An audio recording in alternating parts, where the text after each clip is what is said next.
नमस्कार दोस्तों, मैं हूं योगेंद्र शर्मा, आपके अपने YouTube channel youth study point पर। आज है 25 अप्रैल 2020 और हम 25 अप्रैल के उन सभी के सभी महत्वपूर्ण तथ्यों पर वार्ता करने वाले हैं जो हमारी आगामी परीक्षाओं में हमारे लिए बहुत ही ज्यादा महत्वपूर्ण रहने वाले हैं। तो आज की चर्चा करें उससे पहले चलते हैं हम हमारे कल के प्रश्न की ओर। हमारा कल का प्रश्न था, सुपोषित मां अभियान की शुरुआत कब की गई थी? 4 विकल्प दिए गए थे, 1 मार्च, 1 अप्रैल, 31 मार्च और 30 मार्च। तो इसका सही उत्तर था 1 मार्च। 1 मार्च को राजस्थान में सुपोषित मां अभियान की शुरुआत की गई, जिसका मुख्य उद्देश्य था उन माताओं को विशेष पोषण देना जो गर्भावस्था में हैं, यानी गर्भस्थ माताएं हैं, और जो किशोरियां हैं जो अभी युवावस्था में प्रवेश की हैं, ताकि उनका स्वास्थ्य अच्छा बना रहे। यानी गर्भावस्था वाली माताएं और युवतियों के स्वास्थ्य को अच्छा बनाए रखने हेतु सुपोषित मां अभियान की शुरुआत की गई थी। अब चलते हैं हम आज के अपने प्रश्नों की ओर। यदि आपको वीडियो अच्छा लगे तो आप लाइक जरूर किया करें, और जिन्होंने अब तक सब्सक्राइब नहीं किया है वो सब्सक्राइब भी कर लें। इसके बाद है आज के अपने प्रश्न। तो आज का पहला प्रश्न है, राष्ट्रीय पंचायती राज दिवस कब मनाया जाता है? 4 विकल्प हमारे पास हैं, 21 अप्रैल, 22 अप्रैल, 24 अप्रैल या 23 अप्रैल। तो इसका सही उत्तर है 24 अप्रैल, क्योंकि 24 अप्रैल को ही सबसे पहले पंचायती राज अधिनियम 1992 को लागू किया गया था। जी हां, 24 अप्रैल 1993 को 73वें संविधान संशोधन द्वारा पारित संविधान संशोधन अधिनियम 1992 को लागू किया गया था, इसीलिए 24 अप्रैल को यह मनाया जाता है। ये एक त्रिस्तरीय व्यवस्था है, ग्राम स्तर, क्षेत्र स्तर और जिला स्तर। बहुत बार ये पूछा जाता है कि पंचायती राज के लिए त्रिस्तरीय व्यवस्थाओं के लिए सुझाव किसने दिया था? तो आपको उत्तर बताना है, बलवंत राय मेहता समिति ने। यदि अपन समितियों की बात करें तो हमें 4 विशेष समितियां याद रखनी होती हैं। ज्यादातर प्रश्न आता है इन 4 समितियों के बारे में, और आपको बहुत ही सटीक रूप में याद रखना है बैक्स, BAGS। यहां बी से मतलब है बलवंत राय मेहता समिति। पंचायती राज के लिए सिफारिश देने वाली पहली समिति थी, त्रिस्तरीय व्यवस्था लागू करने वाली, यानी लागू करने के लिए सिफारिश देने वाली पहली समिति थी बलवंत राय मेहता समिति। दूसरी याद रखनी है ए से यहां पे मतलब है अशोक राय मेहता समिति, और अशोक राय मेहता समिति पंचायती राज पर गठित होने वाली पहली समिति थी। पंचायती राज पर गठित होने वाली पहली समिति थी। फिर है जी से मतलब है GK राव, और GK राव समिति ग्रामीण प्रशासन का पुनरुद्धार करने वाली पहली समिति थी। ग्रामीण प्रशासन का पुनरुद्धार करने वाली पहली समिति। और 4 नंबर पे आता है S, यानी सिंघवी समिति। पंचायतों को संवैधानिक दर्जा प्रदान करने की सिफारिश करने वाली समिति का नाम था सिंघवी समिति। तो आपको ये चारों समितियों के नाम जरूर याद रखने हैं, क्योंकि बहुत बार ये प्रश्न आते हैं। अब अपन इसी पे थोड़ी सी और बात करें कि कल यानी 24 अप्रैल को पंचायती राज दिवस के उपलक्ष्य पर हमारे प्रधानमंत्री श्री नरेंद्र मोदी ने देश के सरपंचों से वीडियो कॉन्फ्रेंसिंग के द्वारा वार्तालाप की थी, और उन्होंने 2 विशेष ऐप लॉन्च की थी, ए ग्राम स्वराज और स्वामित्व योजना, जो आपको याद रखनी है। इसके बाद चलते हैं आज के दूसरे प्रश्न। आज का अपना दूसरा प्रश्न है, किस राज्य द्वारा संपर्क दीदी मोबाइल ऐप लॉन्च की गई है? जी हां, संपर्क दीदी मोबाइल ऐप लॉन्च की गई है।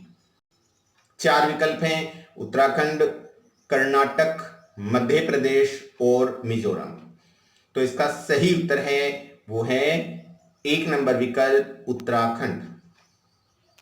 उत्तराखंड सरकार द्वारा विशेषकर छात्रों के लिए कि वो लगातार अध्ययन करते रहें, यह ऐप लॉन्च की गई है।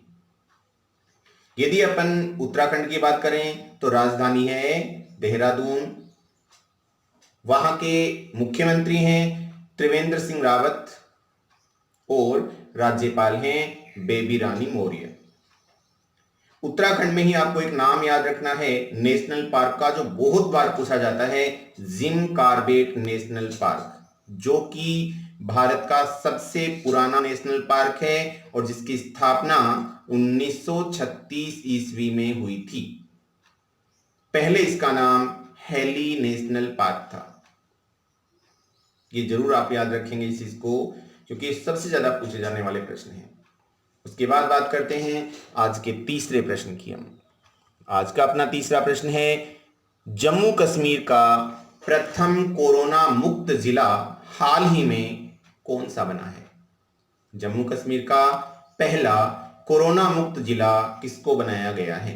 पुलवामा, जम्मू कश्मीर और पुंछ। तो इसका सही उत्तर है पुलवामा। आपको ध्यान होगा इससे पहले गोवा भारत का पहला कोरोना मुक्त राज्य बन चुका है और मणिपुर कोरोना मुक्त दूसरा राज्य बन चुका है। यदि अपन जम्मू कश्मीर की बात करें तो जम्मू कश्मीर के उपराज्यपाल हैं गिरीश चंद्र मुर्मू। अब चलते हैं हम आज के चौथे प्रश्न की ओर। आज का अपना चौथा प्रश्न है, अंबुबाची मेला कहां का प्रसिद्ध है, जिसे हाल ही में रद्द किया गया है? किसके कारण? कोविड-19 के कारण।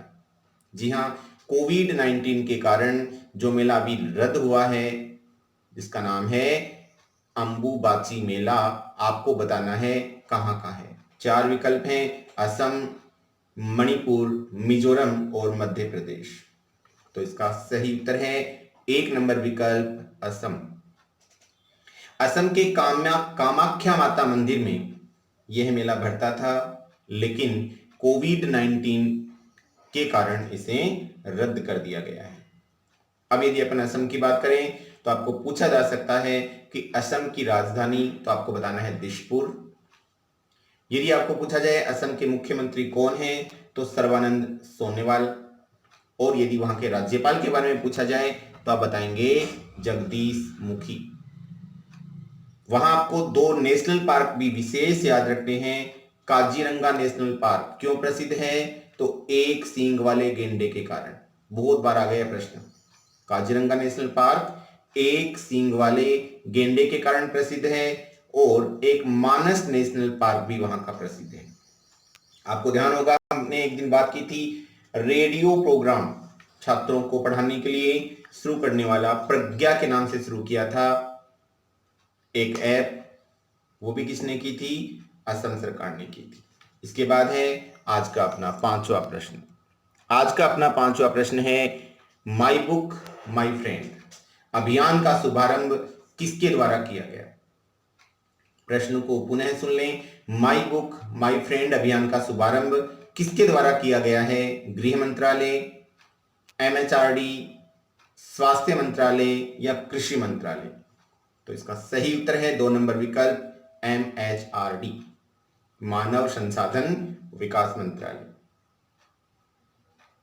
क्यों की गई है? क्या है माई बुक और माई फ्रेंड? तो कोविड-19 के कारण स्कूल कॉलेज आदि नहीं लग पा रहे हैं, तो बच्चों में पुस्तकें पढ़ने का जो जुनून था या जो आदत थी वो समाप्त नहीं हो जाए, उनमें पढ़ने की आदत बनी रहे, इसके लिए यह अभियान चलाया गया था। और इस अभियान को किसने प्रारंभ किया? तो MHRD के मंत्री रमेश पोखरियाल निशंक ने इसे प्रारंभ किया है। इसके बाद है आज का अपना छठा प्रश्न।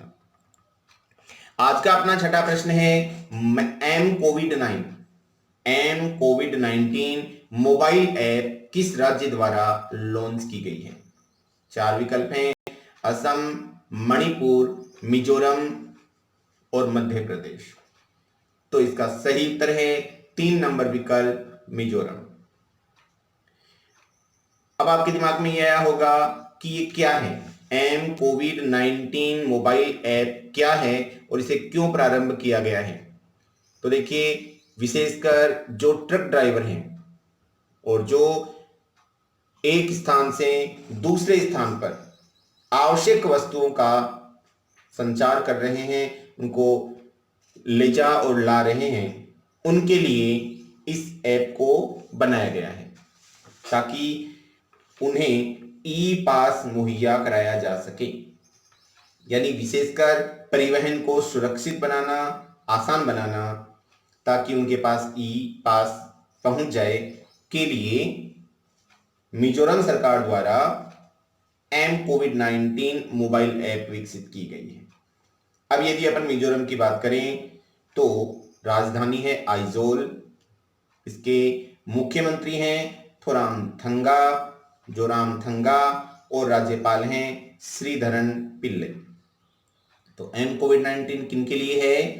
ट्रक ड्राइवरों के लिए है जो सामान का एक स्थान से दूसरे स्थान पर स्थानांतरण करते हैं और उन्हें ई पास देने के लिए ये मोबाइल ऐप विकसित हुई है। उसके बाद है आज का अपना 7वां प्रश्न। आज का अपना 7वां प्रश्न है भारत की पहली कोविड-19 सैंपल कलेक्शन लैब का शुभारंभ किसके द्वारा हुआ है? भारत की पहली कोविड-19 सैंपल कलेक्शन लैब का शुभारंभ किसके द्वारा किया गया है? 4 विकल्प हैं, नरेंद्र मोदी, राजनाथ सिंह, हर्षवर्धन सिंह या अमित शाह। तो इसका सही उत्तर है 2 नंबर विकल्प राजनाथ सिंह, जो कि हमारे डिफेंस मिनिस्टर हैं। उन्होंने इस लैब का उद्घाटन किया है। क्या काम आएगी ये लैब? तो देखिए, ये एक चलती फिरती लैब होगी जिसमें डॉक्टर्स उस वेन के अंदर बैठकर ही सैंपल कलेक्शन करेंगे। यानी कोविड-19 से संबंधित जो सैंपल्स हैं उनका कलेक्शन करेंगे और इसका एक दिन में 1000 सैंपल लेने का टारगेट है। यानी इसमें सुविधा है कि एक दिन में 1000 लोगों का सैंपल लिया जा सकता है। इससे जो जांच है उसमें तेजी आएगी। अब प्रश्न ये उठता है कि बनाया किसने था? तो इसे, यानी कि भारत की पहली कोविड-19 सैंपल कलेक्शन लैब को बनाया किसने? तो DRDO ने ESIC मेडिकल कॉलेज हैदराबाद के साथ मिलकर बनाया था। DRDO की स्थापना 1958 में दिल्ली में हुई और इसके वर्तमान अध्यक्ष हैं जी सतीश रेड्डी।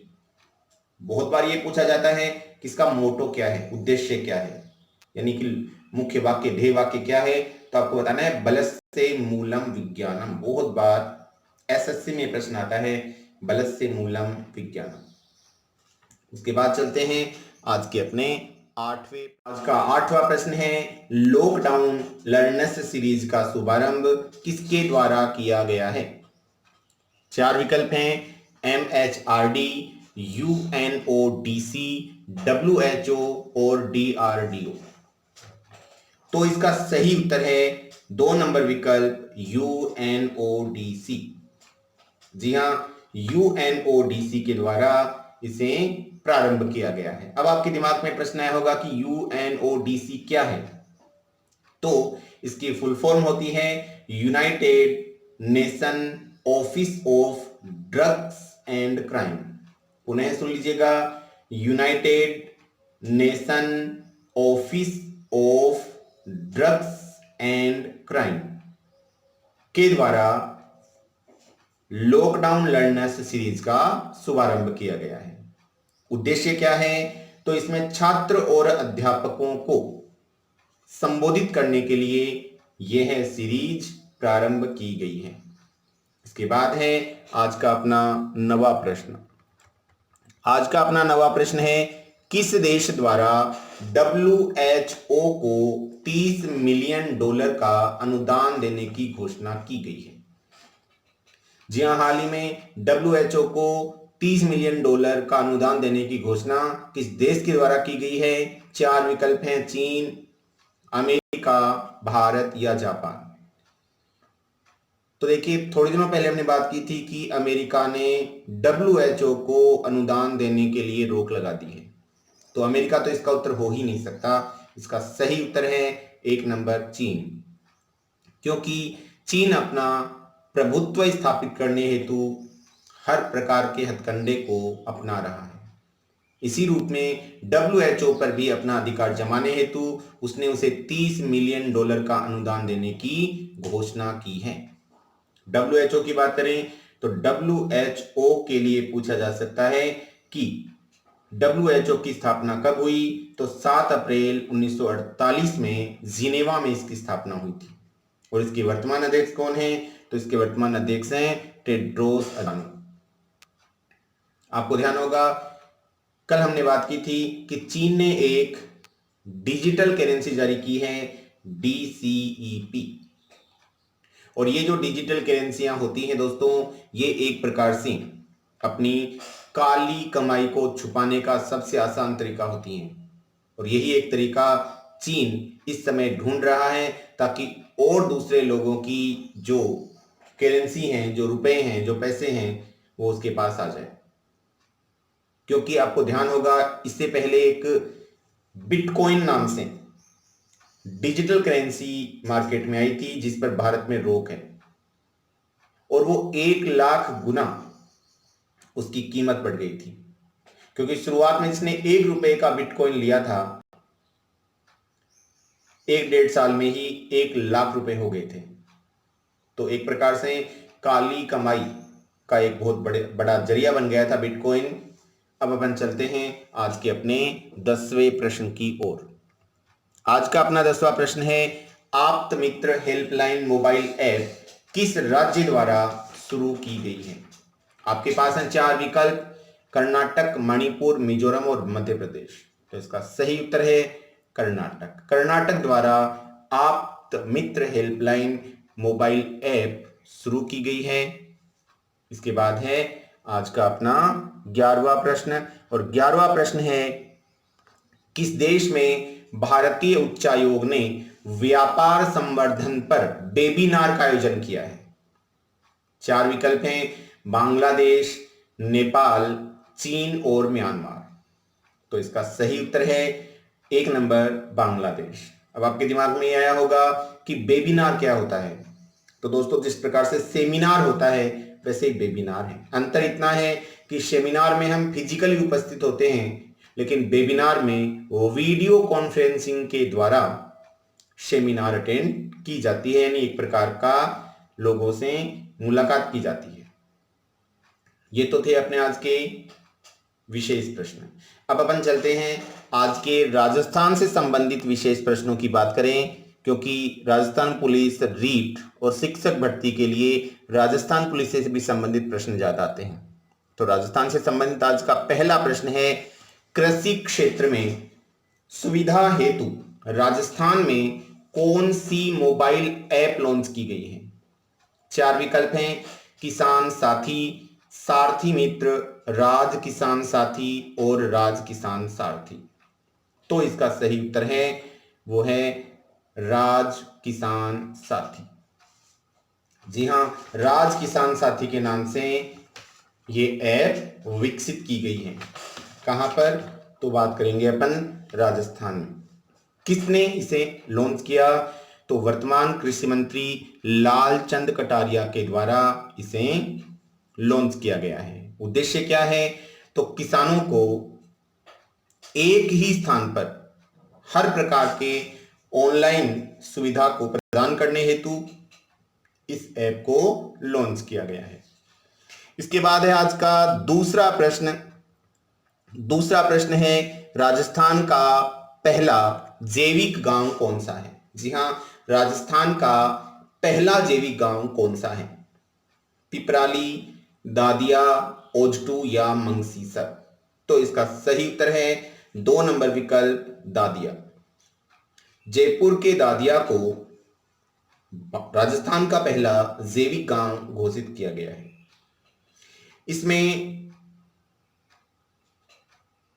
किसानों की आय को दुगुना करने का उद्देश्य है और झोपड़ियां बनाई जाएंगी जिसमें गोबर से लेप किया जाएगा। जी हाँ, आदर्श गांव बनाने हेतु झोपड़ियां बनाई जाएंगी और गोबर से उन पर लेप किया जाएगा ताकि वातावरण शुद्ध बना रहे। इसके बाद है तीसरा प्रश्न। तीसरा प्रश्न है, राजस्थान में बेटी बचाओ बेटी पढ़ाओ अभियान की ब्रांड एम्बेसडर किसे बनाया गया है? 4 विकल्प हैं, रीमा दत्ता, अनुपमा सोनी, सुनीता चौधरी या हर्षिता मीना। तो सही उत्तर है 2 नंबर विकल्प अनुपमा सोनी। यदि बात करें कि बेटी बचाओ बेटी पढ़ाओ अभियान कब प्रारंभ हुआ, तो इसे 22 जनवरी 2015 में हरियाणा से शुरू किया गया था। उसके बाद है चौथा प्रश्न। आज का चौथा प्रश्न है, खेलो इंडिया यूथ गेम्स में साइकिलिंग में स्वर्ण पदक किस राजस्थानी ने जीता? 4 विकल्प हैं, मुकेश लांबा, राहुल रवेल, जगदीश पारिक या हरीश लांबा। तो इसका सही उत्तर है 1 नंबर मुकेश लांबा। सेकंड खेलो इंडिया यूथ गेम सेकंड में इन्होंने ये पदक जीता है। उसके बाद है पांचवा प्रश्न। पांचवा प्रश्न है, राजस्थान इंटरनेशनल फिल्म फेस्टिवल 2020 में लाइफ टाइम अचीवमेंट अवार्ड किस राजस्थानी ने जीता है? 4 विकल्प हैं, मुकेश लांबा, राहुल रवेल, जगदीश पारिक या हरीश लांबा। तो इसका सही उत्तर है 2 नंबर विकल्प राहुल रवेल। अब है आज का विशेष प्रश्न जिसका उत्तर आपको कमेंट बॉक्स में लिखना है। तो आज का विशेष प्रश्न है, किस राज्य द्वारा कोविड-19 योद्धा कल्याण योजना लॉन्च की गई है? विकल्प हैं, राजस्थान, मध्य प्रदेश, उत्तर प्रदेश और बिहार। वीडियो अच्छा लगे तो आप लाइक करें, सब्सक्राइब भी कर लें। आज के लिए इतना ही। जय हिंद, जय भारत।